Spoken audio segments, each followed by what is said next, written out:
belajar. Selamat datang di video pembelajaran hari ini bersama aku, Nurul Hafizah Hasanah. Kali ini kita akan membahas sebuah sistem luar biasa dalam tubuh kita, yakni sistem pencernaan manusia. Pernah nggak kamu bertanya-tanya, bagaimana makanan yang kamu makan bisa berubah jadi energi? Atau kemana ya perginya makanan setelah kamu telan? Yuk kita cari tahu bersama. Kalian tahu nggak apa sih itu sistem pencernaan? Sistem pencernaan adalah rangkaian organ yang bekerja untuk mengubah makanan menjadi zat gizi.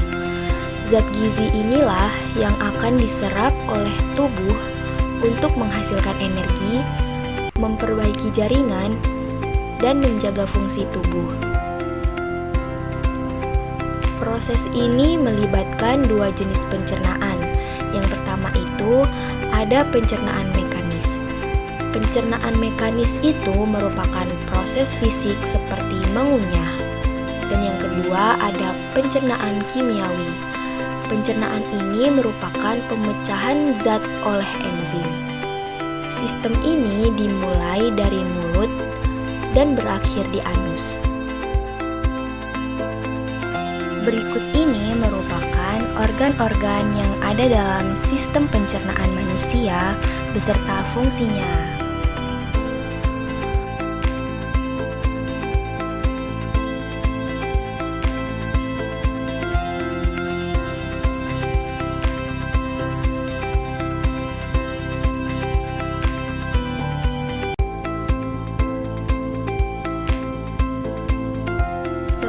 Kalian mengetahui organ-organ dalam sistem pencernaan dan fungsinya, mari kita ikuti langkah demi langkah perjalanan makanan dalam tubuh kita. Yang pertama itu berawal dari mulut. Saat makanan masuk ke mulut, gigi mulai mengunyah, menghancurkan makanan secara mekanis. Air liur yang diproses oleh kelenjar ludah mengandung enzim amilase yang memulai mencerna karbohidrat. Coba sekarang kamu bayangkan gigimu bekerja seperti blender dan air liur seperti cairan pembersihnya. Yang kedua ada kerongkongan atau esofagus. Setelah makanan dikunyah, makanan ditelan dan masuk ke kerongkongan. Disinilah terjadi gerakan peristaltik atau kontraksi otot yang mendorong makanan ke lambung. Makanan tidak jatuh karena gravitasi loh, tapi didorong oleh kerja otot yang teratur. Yang ketiga ada lambung. Lambung bekerja seperti pengaduk kimia. Dinding lambung menghasilkan asam klorida atau HCl dan enzim pepsin yang memecah protein. Makanan berubah menjadi bubur cair yang disebut dengan kim.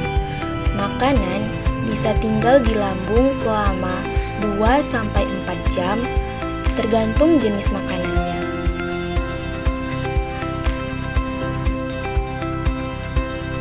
Yang keempat ada usus halus. Disinilah terjadi pencernaan kimiawi terakhir dan penyerapan nutrisi. Usus halus ini terdiri dari 3 bagian, yaitu duodenum, jejunum, dan ileum.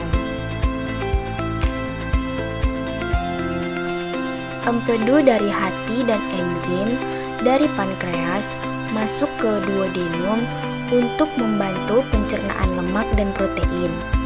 Dinding usus halus dipenuhi jonjot atau vili yang menyerap zat gizi ke dalam darah.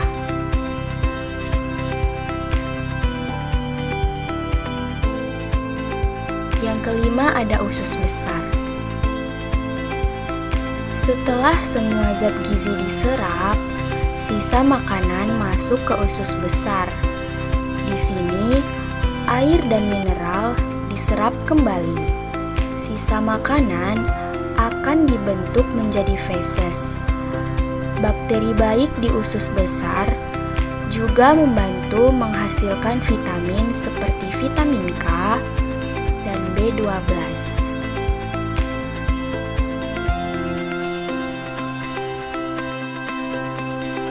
Dan yang terakhir itu ada rektum dan anus.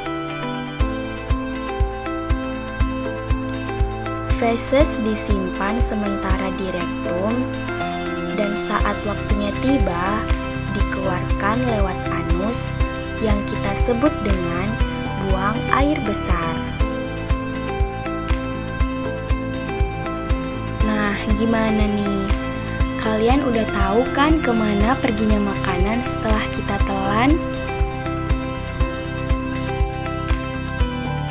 Sistem pencernaan kita bisa mengalami gangguan jika pola makan atau gaya hidup tidak sehat. Yuk kita bahas beberapa gangguan umum yang sering terjadi.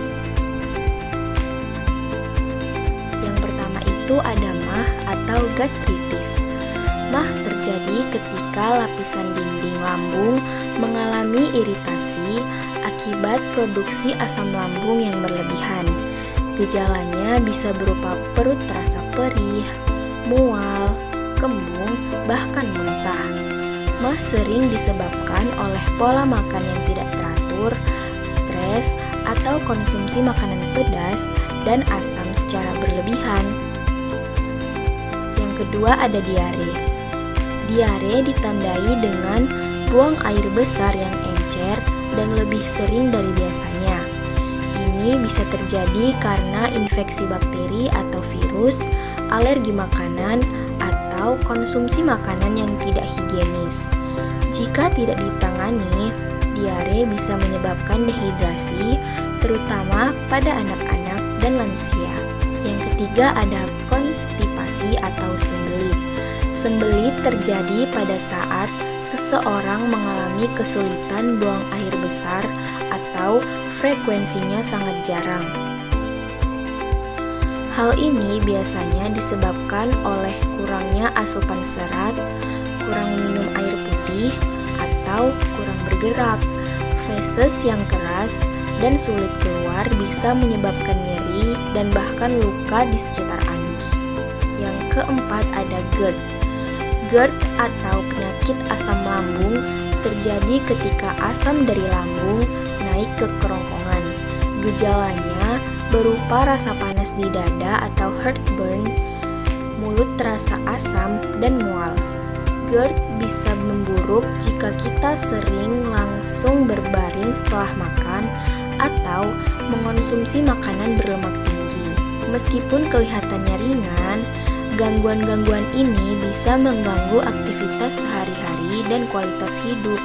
Maka dari itu, penting untuk menjaga kesehatan sistem pencernaan dengan pola makan dan gaya hidup yang sehat. Berikut ini merupakan cara menjaga kesehatan sistem pencernaan. Yang pertama itu konsumsi makanan berserat. Makanan tinggi serat seperti buah-buahan, sayuran, kacang-kacangan, dan biji-bijian membantu melancarkan proses pencernaan. Serat membuat feses lebih lunak dan mudah dikeluarkan serta mencegah sembelit. Yang kedua, minum air putih yang cukup. Air membantu melarutkan nutrisi dan serat serta menjaga agar makanan mudah bergerak di dalam usus. Minum minimal 8 gelas air per hari sangat penting untuk menjaga kerja optimal saluran cerna. Yang ketiga, hindari makanan berlemak dan terlalu pedas. Makanan yang terlalu berlemak dan pedas bisa memicu gangguan seperti MAH atau asam lambung naik. Sebaiknya, konsumsi dalam jumlah terbatas dan imbangi dengan makanan sehat lainnya. Yang keempat, makan secara teratur dan perlahan. Makan tergesa-gesa membuat kita menelan udara berlebih dan memberi beban pada lambung. Makan dengan perlahan membantu enzim pencernaan bekerja lebih efektif dan memberi waktu tubuh mengenali rasa kenyang. Yang kelima, Lakukan olahraga ringan secara rutin. Aktivitas fisik seperti berjalan kaki, bersepeda, atau yoga bisa membantu merangsang otot-otot saluran cerna. Olahraga rutin juga mencegah gangguan seperti sembelit dan meningkatkan metabolisme. Yang keenam, kelola stres dengan baik. Stres dapat mempengaruhi sistem pencernaan melalui koneksi otak dan usus. Terlalu cemas atau stres bisa memicu gangguan seperti diare atau sakit perut. Teknik relaksasi seperti pernapasan dalam, meditasi, atau tidur cukup bisa sangat membantu. Sampai sini dulu video pembelajaran kita kali ini. Sampai jumpa di video pembelajaran selanjutnya ya. Bye-bye.